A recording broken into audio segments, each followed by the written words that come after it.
Hello, I'm Jackie Lucky, your financial planning maestro. This series of podcasts is aimed at financial planning professionals and also those who are looking to enter the financial planning profession. We will be talking during the podcast about all things Certified Financial Planner certification related, talking to other CFPs around the world, and also we will be dropping in on some new entrants who've just entered the financial planning profession, and we'll be checking up along the way on a regular basis with them to see how they're getting on. I hope you enjoy today's podcast. I'm Jackie Lucky, your financial planning maestro. And today we are talking about a very special and very interesting subject with my very special guest, Charlotte Phillips-Lynn from Seccl. Hello, Charlotte. Hello, you okay? I am, thank you. How are you? Yeah, good, thank you. So we are going to dive straight in, and I've got lots and lots of questions to ask you. And we are talking about how to help financial planners and paraplanners and small financial planning firms understand and appreciate the things that they might say, the questions they might ask their clients who perhaps identify as non-binary or part of the LGBT community. Mm-hmm. So I'm going to start right at the very beginning and ask you about your personal journey. Yeah. And as we go along, for our listeners' benefit, I just want everybody to know that Charlotte is going to correct my language, aren't you, along the way, if I say anything that is a bit odd, or hopefully I won't say anything offensive, Charlotte, but feel free to correct me as we go. Yeah. So let's start at the very beginning and tell me a little bit about yourself and about how you got into financial services.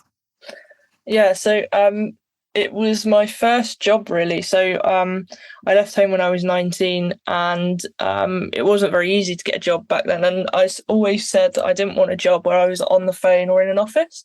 And then, funnily enough, I ended up getting a job where I was on the phone and in an office every day. So, but aside that was initially with a financial services firm who offered critical illness cover, income protection, but it also offered the products of pensions and even back down to endowments, which are long gone really these days. So, so it actually just gave me a love of financial services and wanting to know more, and that it, a lot of it changes, and there's so many different dynamics to it that actually I just found that so interesting. And that's kind of got me to where I am today. So, yes, I remember the old endowments. It was a long time ago. I used to work at AXA, or Equity and Law as it was in those days. Yeah. And we used to deal with a lot of those kind of savings policies as well. And like you say, very much long gone now. Yeah. Okay, so when in your life's journey so far did you begin to identify as non-binary? So it's kind of, now I look back on it, because hindsight is one of those wonderful things, that actually I've probably always been this way, and I think lockdown really for me, it gave me so much time and headspace to think about myself and what makes me happy and who I am. So I only came out as non-binary this year. Initially to family and close friends, and then on International Non-Binary People's Day I did a post on LinkedIn, Instagram, all that kind of stuff, and I also spoke on a panel with fellow non-binary people. So it's only been quite a recent thing for me to come out as non-binary, but like I said, I would say that I've probably always been this way. But when you're younger, or when I was younger, there wasn't necessarily the resources available to me to kind of work that out myself, and I just thought that I was wrong, I guess, and being more feminine, I wasn't like that, and I guess there's a lot of comparison when you're growing up and when you're younger and trying to find out where you fit, really. So it's been a journey. It's been definitely found out a lot about myself and other people around me and who I want in my life and that kind of stuff, really. So it's been quite interesting, but I'd say it's been quite a welcoming journey. Yeah. And you spoke at the Next Gen conference as well, didn't you? Yeah, I did. So that was amazing, to be honest. To be able to do that, and weirdly enough, to say I was non-binary to people who didn't know me was a lot easier to say it to people who that know me. Wait, does that make sense? Yeah, that makes sense. Yeah. And that's one of the things that I wanted to talk to you about when you decided to, publicly come out as non-binary and explain to family and friends. You just mentioned it. You found it more difficult. Yeah. What was that? What was the process that you went through? For other people listening who might have clients who identify as non-binary and who perhaps haven't said anything to their parents or friends, or perhaps there might be children who are identifying in that way as well. What were the conversations that you had? Because I can imagine it must have been extremely difficult for you. Yeah, it took a long time. I think when I originally came out as being gay, I was 16 or 17, and that's quite a few years ago now. But my experience of that wasn't the worst experience, but it also wasn't the best experience. And therefore, I think that kind of put a shadow over coming out as non-binary, because it just kind of brought back all those conversations that I'd had when I came out the first time. And I think just on that actually, if you do identify as part of the LGBTQ community, or you express your gender differently than outside the binary, and I think that that coming out, it happens every day, and sometimes multiple times a day. It doesn't just happen once. Yes. And I think that's kind of a misconception of people, that actually you have to make a decision in that moment of if you're going to come out as gay or non-binary like myself in that conversation. Yes. I know that can be quite difficult. So it kind of feels like you're coming out, repeatedly over your life, trying to explain to people. Mm-hmm. Yeah. Gosh, that must be exhausting to do that all the time, Charlotte. Yeah, I think it can be. I think stereotypically, I fit into some boxes, and therefore, sometimes not many people ask me if I have a husband, for example. Whereas it's different. It's a different question to my wife. So it can be exhausting. I think now more people are more accepting of it than when I was younger and coming out initially that first time. But it's usually the reaction you get from people that you watch.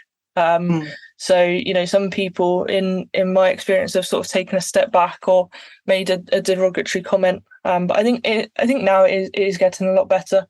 Yes. Yeah, it's kind of in that moment of panic, I would call it, you have to decide whether you're going to come out to that person or just live or say something different and say, you do have a husband, or, whatever, just to kind of get off the subject of it. I know people who've done that in the past as well. Yeah.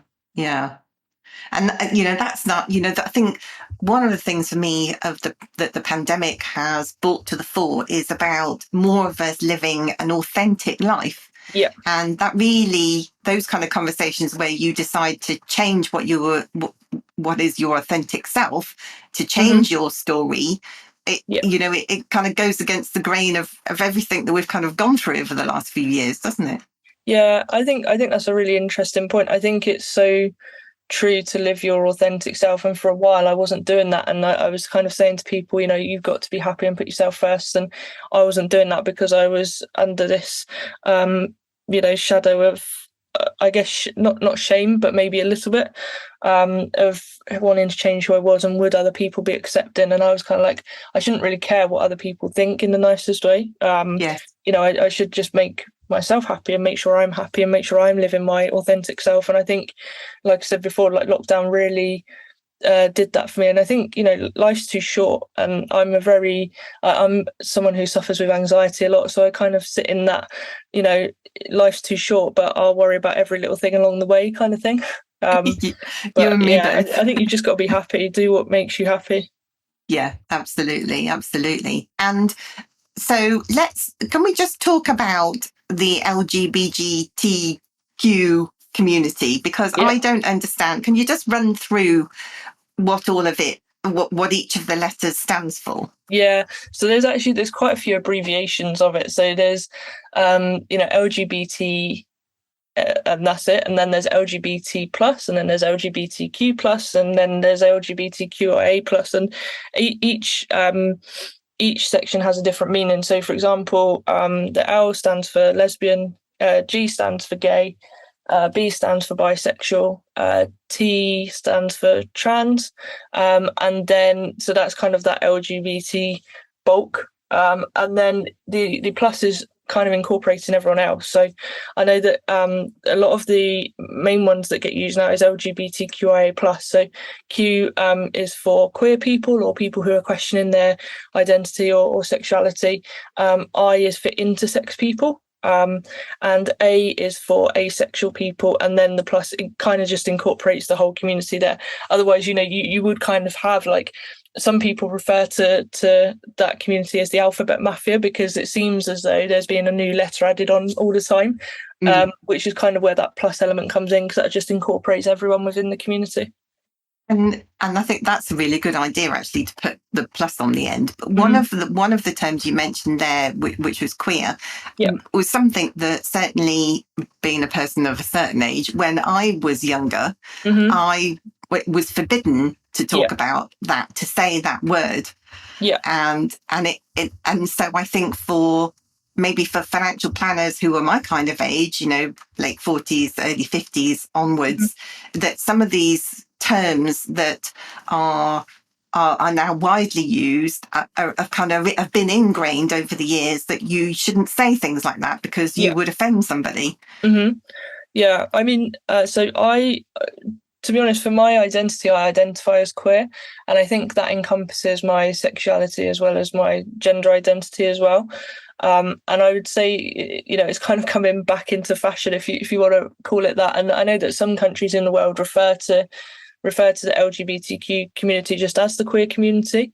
And I think you're right. There's definitely been times where that word has been seen as derogatory, and a lot of people don't like it, and some people still don't like it, but some people have adopted using it again. So I think there's no harm in what I would say is the education piece of looking at what terms people use now, and even asking people or their colleagues or anything like that, because someone might know someone from the community and know how they want to be referred to. It's not speaking for everyone, but just that education piece there. And I think as well, in addition to that there's no harm in trying, and I would say that I think if you don't try and you don't educate, then that's where you're going wrong. Whereas if you try and you get it wrong, you learn from it.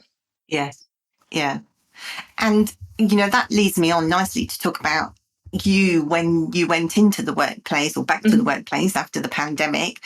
How did you ask your colleagues to treat you differently? I mean, is it again a kind of situation where you kind of had your team meeting and you would say something, or you would, tackle each person as you came across them in different situations? I think so when I started work, I wasn't a very confident person, so I just kind of kept my head down and got on with life, and it was just kind of part of me. And I think there was a lot of LGBTQ plus people in the workplace, or where I worked for like my last previous job, so it kind of was, I just found my people, I guess, and it wasn't really talked about. There was a few people in my team that I would say certain things to, or bring up issues or anything like that, but I think where I work now, we did a survey. So when I first started, I was kind of the only openly gay person there, by a survey, not necessarily that I was. And now we do have more LGBTQ people within our company. But I think in terms of with coming out as non-binary and doing that, halfway through the year, I updated my pronouns on Slack, and I have them on my email signature, and I didn't really make a big thing of it. And then I just started to tell people bit by bit. I think a lot of people are accepting of it, and a lot of people, when they refer to me do try and use the correct pronouns, but at the same time I'm still in that weird place of I feel a bit scared, I guess, to challenge people when they're wrong, because I don't like doing that from that just being my personality. So that's kind of a new kind of thing that I'm trying to do at the moment. But I guess it's just one of those things I need to work on for myself. But yeah, I think I don't think I get treated any differently in the workplace, which is a good thing. Oh, that's a great thing. And Yeah. you talked there about challenging people. And I guess, again, is that in the individual situations? I guess just like we were talking about, isn't it? If somebody said something, then you make that decision, but you've got to try and make a more conscious decision to speak up rather than just letting these comments go. Yeah, absolutely. And I think, I'm kind of the person, I'm really easygoing, and, it takes a lot for someone to offend me or do anything like that. So I do let those things slide. But at the same time, then, it kind of gives me the ick that someone might refer to me in that way. So it's, I guess it's like baby steps for me at the moment to correct people. And I much prefer doing it after the situation has happened rather than stopping them midway through, if that makes sense. Yes. But yes, it's difficult sometimes. Yeah, and I guess some people are aware and, like you say, are trying to get the right pronoun, and other people don't have a Scooby, to be honest. And and if you stop people like that kind of mid-flow or mid-heated discussion, then it could go anywhere, couldn't it? Yeah, exactly. I think I haven't been in a situation where it's kind of been compromising as of yet, but I think there's definitely been the main kind of challenges that have happened is more within family, and it's more been like my wife or my sister-in-law doing it than myself. So I know that I need to be better at that, but it's just I guess it's just hard to pick my time in or when's the best time to do it. But at the end of the day, it's kind of I'm being referred to as I don't want to be. So it's definitely a next step on the non-binary life that I'm living at the moment. Absolutely. I mean, I guess it's there's a similar sort of thing for for me. If somebody said him instead of her or something like that, then I would be offended. So I guess you've got to think of it in those situations and just keep trying, I guess, haven't you? Yeah, definitely. And I think I think there's definitely been, if stuff gets written about me, it's there's definitely that conscious effort there, I think. And I think we're so used to using default language of she and he that actually it's so you do have to think about it. And one day it becomes second nature. But even for me, and I've misgendered people before and felt awful for doing it, that actually it is that default language that we're quite hung up by. Yes, yeah.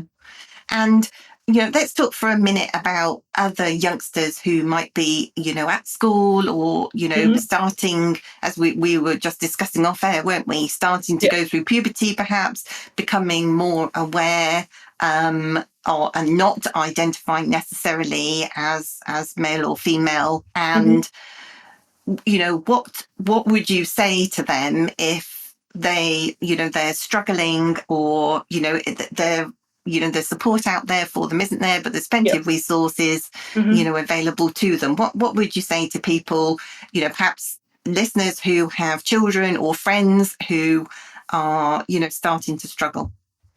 I think, I think, looking back at my own growing up, there's definitely, you question yourself a lot. You get pressured into doing GCSEs and you have to decide what you're going to do for the rest of your life, and that kind of stuff. That actually finding yourself is also part of that journey. And I think so. As part of the mentoring that I do, I've spoken to a couple of young people who don't identify as male or female, and they're not sure if they're non-binary or any of the other options that there are, and what they feel most comfortable with, and if they want to put themselves in a box. And I think it's just having that acceptance, and that it might change over time, and it's not kind of a just make your mind up kind of situation. It's all part of a learning. I think what I would say to maybe parents or friends or anything like that is that just be supportive of them, and ask questions of how they want to be referred to and things like that, because I think growing up and having that support network is the biggest thing for kids. I know that it's just so important, and I think, whether that gets taught in schools or not, I don't know, but I'd like to hope that somewhere out there schools are definitely bringing that to the forefront of their education. Yes, yeah, it definitely needs to be if it hasn't started already. Mm-hmm. But yeah, I think they're great messages. And also on this podcast, I'm going to snuffle some links of help support groups and charities as well from you, Charlotte, at the end of this, if I may. So we'll pop those on the links to the podcast as well for anybody who might find those of benefit. That'd be fantastic. So let's go back to the workplace now. So you're in the workplace. Now, I've been doing a bit of research, as you do, and I've been doing a bit of research about toilets. Yeah. And about tell me why unisex toilets are important. So, interestingly, in our workplace, and by that I mean, we share a building with lots of other companies. So our toilets were unisex. And then there'd been a change over the last few months to change them to gender toilets. And I was quite disheartened by that because it's such a massive backstep. And funnily enough, I haven't really been into the office since that happened. But it looks as though they are changing them back to unisex toilets again. So I can kind of see toilets from both perspectives of having. So for me, I much prefer a unisex toilet because they're usually single blocks anyway. It's not as if you're sharing a toilet like they did in the olden days, sat next to each other. So I think for me, I feel like it's a much more comfortable place for me to use the toilet. And I think I have such a phobia of public toilets because in the past I've been dragged out of them, or there's been people say certain things or get security guards because they think I'm in the wrong toilet. And I think that just gives me so much anxiety, that actually having a unisex toilet just has that relief. And I think if they're single cubicle ones anyway, that they're not separated by gender, then it doesn't really matter who uses a toilet. And I think there's a lot of backlash of both sides. And I think it's quite interesting. There's definitely been comments made of, if you don't like a unisex toilet, you literally use one at home or on an aeroplane or, anything in that kind of scenario. So I think for me, unisex toilets are really important to people like myself because it just gives you that safe space. But I can kind of understand the argument for, I read a document that the government put out about how women feel uncomfortable if they were using the same toilets as men because of their own safety and things like that. And I kind of get that perspective, but, in that sense, just make them all, unisex, or have a couple that are gendered and the rest unisex or something like that.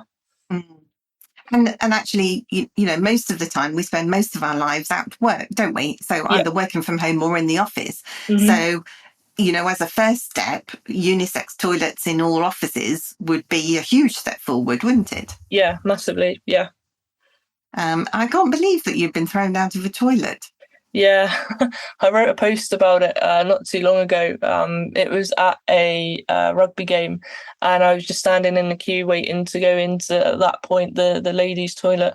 And I was all wrapped up because it was a cold winter's day, and literally this woman just pulled me out of the queue and just started shouting at me and saying, "You're in the wrong toilet. I'm not using the toilet if you're in there," all that kind of stuff. And it's just a horrible experience because at the end of the day, like, in the nicest way, we all go to the toilet the same way.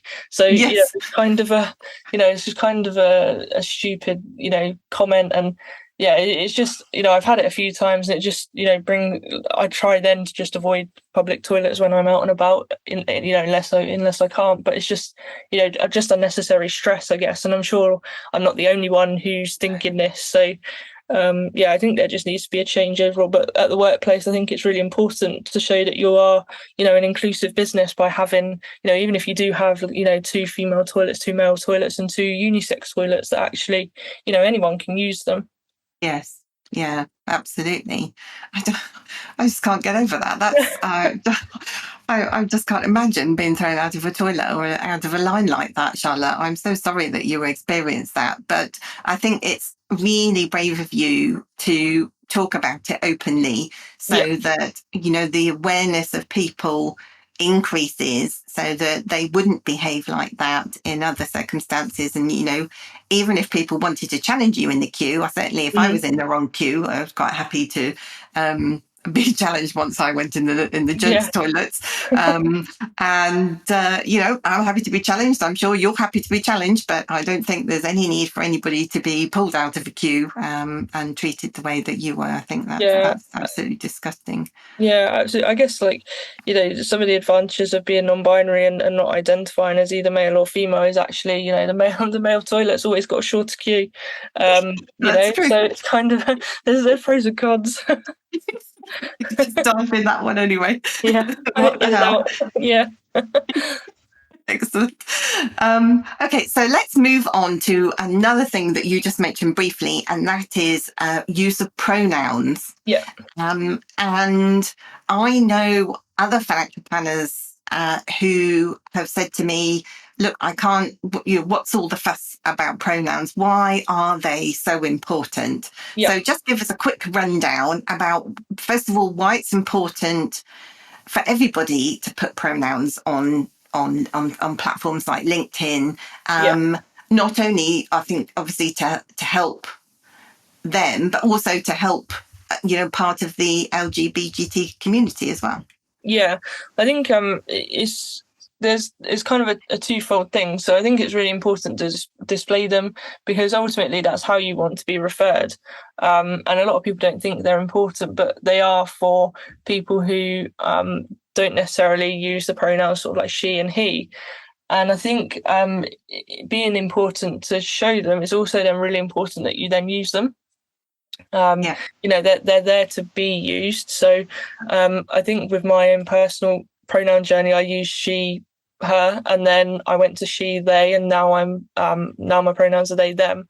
And I think it just goes back to being important that you use them. And I think it's important if you do display them that you are, if I was looking at someone and they displayed their pronouns, I would, imagine that they were a pretty open-minded and inclusive person.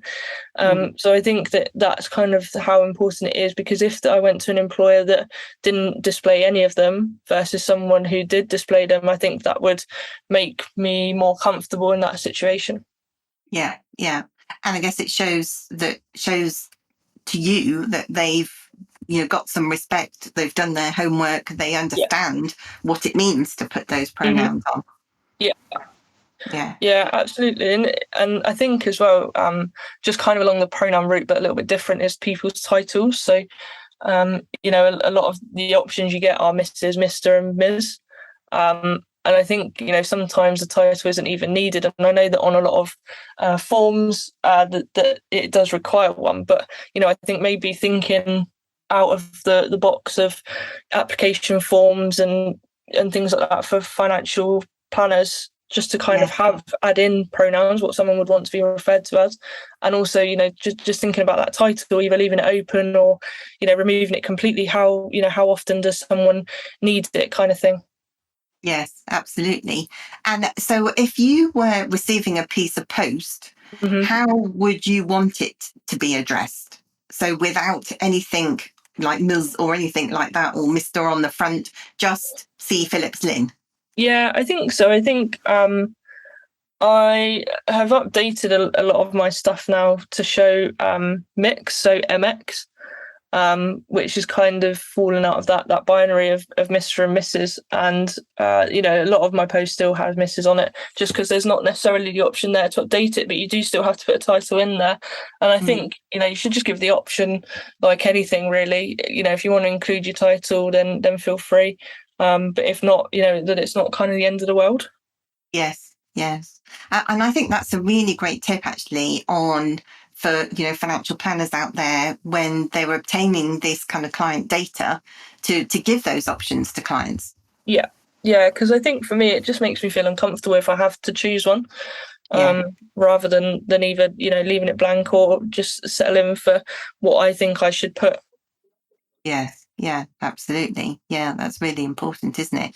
And what other things could I and other people who want to support the community, what could we do more of or less of to help? There's quite. So I think pronouns and displaying those is really important, and I think reviewing your company policies. I think there's or certainly with some I've seen in the past, it's named as maternity or paternity leave rather than parental leave.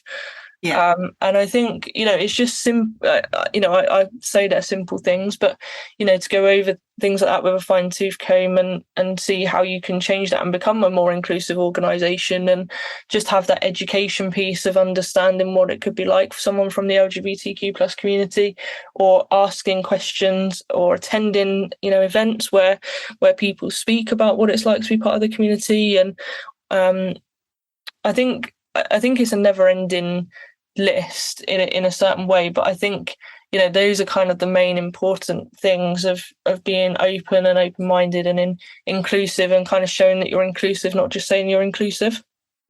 Yes, I think it's one thing saying it and another thing doing it, isn't it? Yeah. But it seems really simple. There are some really simple steps, like you said, changing paternity leave, maternity leave to parental leave. Yeah. There are lots of really simple things that employers can do right now that would take no expense if they wanted to be more inclusive. Yeah, absolutely. And I think I go back to that point of education and learning, and using the right terminology. And I think even if I think having no hesitation to give it a go, and if you get it wrong, you learn from it. Yes. I think you can always tell when someone's being purposely obnoxious versus when they're just asking you a question. Yeah. So I'd say just do some education. I think we're all really busy people, but having 10 minutes out to educate yourself in a whole day isn't big in the grand scheme of things. No, absolutely. And that leads me nicely on to talk to you about this Next Gen conference, because that's really where we met, wasn't it, on this Speaker and Influencer program? Yeah. Tell me about why you decided to sign up for the Speaker Influencer program. So I haven't really done any public speaking. The stuff that I had done, I used to get so nervous about it and choke up, and then I couldn't speak anymore. So when this opportunity came about, we kind of had to put a submission together on why we wanted it and what we were planning on talking about to various members of our company. So I was split in my decision of speaking about what I spoke about LGBTQ people in the workplace and inclusivity and things like that, and what I did as my day-to-day job. And I could talk about my day-to-day job for the 10 minutes, but actually my passion lies within speaking about the LGBTQ community and sharing awareness and things like that. And so I think the courses, like the training that we had, has benefited me so much in terms of learning to speak and how to do, the emotional storytelling side of things, and just being able to kind of settle those nerves. And I think, to be honest, when I did the virtual one, I think I was more nervous doing that one than I was the in-person one. Really? Why was that? Because I guess you didn't have anybody around you, or why were you nervous doing the virtual one? I mean, I was in the meeting room in the office. I had to, because I was the last person to speak that day, so I had to wait all day for it to come around. And it was kind of the first time that I delivered this message, so I was worried about what people were going to say afterwards. And I was just really nervous about it. I guess because I couldn't get that reaction from people, because all you can see is your own face, and I needed to cover that up. So and I think beforehand, I'm going to ask the Next Gen planners actually whether they have like a, because we were in that kind of like green room style situation, and I remember throwing this stress ball around the room and it hit me in the face and then swearing, and I was like, I hope somewhere there's like a gag reel, because that would definitely be in it. But I think it was just really important to me, because it's it's kind of just found my love of public speaking and being a bit more open, and mainly sharing my experience to help someone else. And if I help one person, then to me, that's kind of, I see that as an achievement. Yeah, well, I think you have helped more than one person for certain, Charlotte, because you have helped me, and I'm sure you've helped more than one person, more than just little old me. So I think you are an amazing person, and have so much more confidence. I've seen you as the weeks have gone on. We've done our chats, haven't we? And we've done our little dry runs and things like that, as we did on the programme. And you have grown in stature and in confidence as the weeks have gone by, and got a standing ovation at the Next Gen conference, if memory serves me correctly. I was quite emotional afterwards. I was on such a high because I'd done it, and I was so pleased to have done it and got the reception that I did. So I was really happy, and thank you for your kind comments. No, it's my pleasure. I knew the truth. And so tell me about what is next for you, Charlotte. So I'm kind of at a crossroads in a way, in terms of my career. So I've had options to go down more of the D&I route, in that kind of world, but I think I love finance too much to give that up at the moment. So I think for me, it's doing my day-to-day job, and also, there's a couple of events that I would like to speak at and attend, and being on podcasts like this one here has been really exciting as well, to share my journey and my thoughts, and for it to be welcomed and help people. And I think that's kind of the balance that I've got at the moment of doing, my day-to-day, which I really enjoy doing, and the company I work for.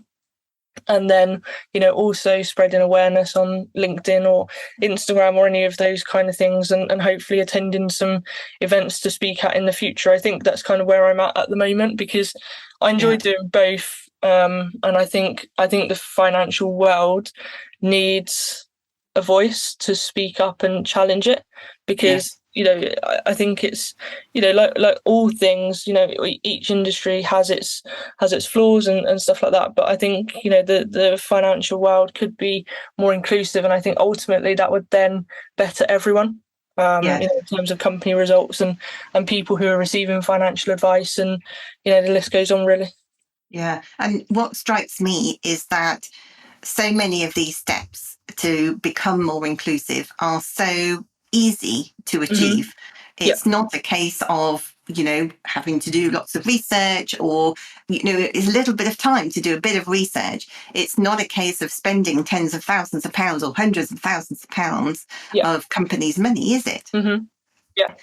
Exactly. And I think, I've kind of been asked about doing consultancy for a couple of firms to check their policies and stuff like that. And I think even something like that, to be able to just change a few things, like you say, it's not a massive amount of money or really a massive amount of time when you look at it, that actually, those small things make such a big difference to someone like me.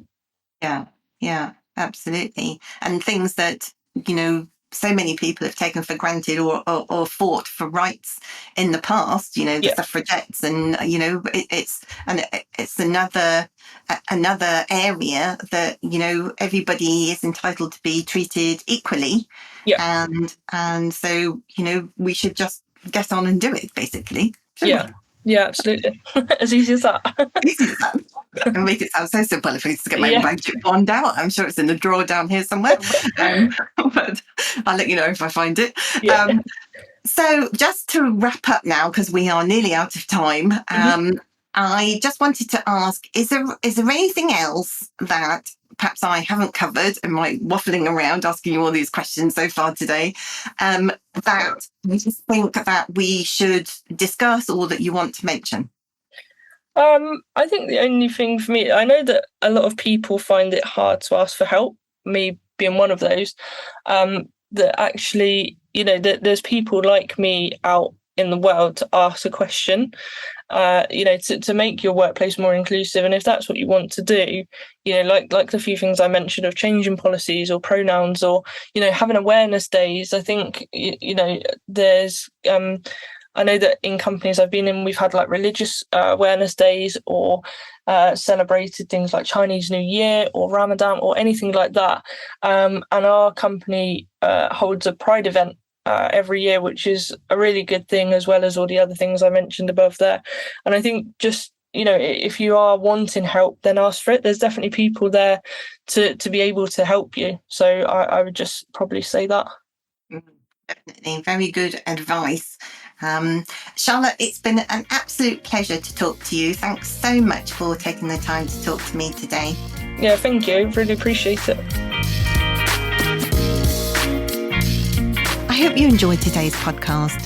It's really interesting, isn't it, to listen to other people's points of view about different things, all relating to our wonderful financial planning profession. If you know anyone who might be interested in listening to any of these podcasts, please pass on our details to them. So that's it from me. Join me again next time when we'll be talking all things certified financial planner related, and also dropping in on our new entrants to the financial planning profession. Bye for now.